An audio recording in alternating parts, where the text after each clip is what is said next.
Кутман күн барыңыздарга достор. Менин каналыма куш келипсиздер.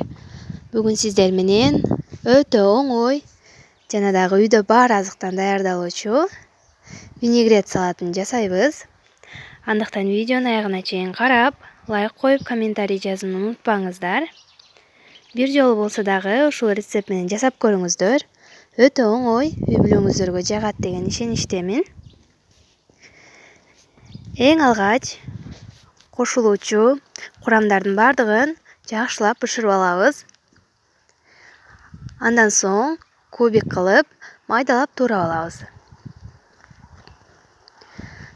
Караңыздар, мен ушундай кылып туурап алдым.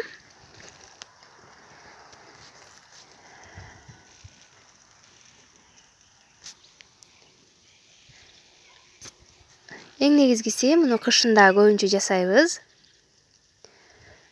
Пайдалуу, иммунитетти көтөргөн салат болот.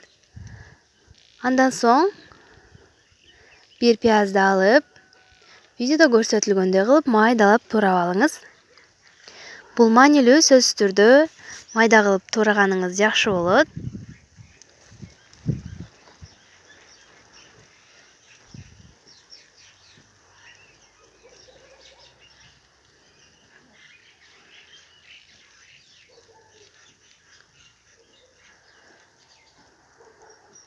Мынакей, караңыздар.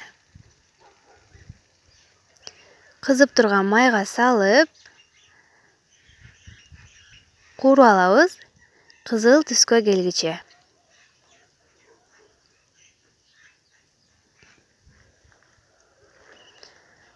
Кааласаңыздар салатка дагы горох кошуп койсоңуздар болот. Мен кошкон жокмун.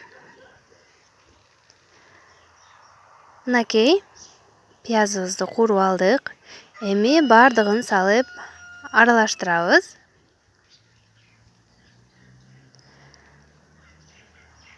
Татымына жараша туз саласыздар.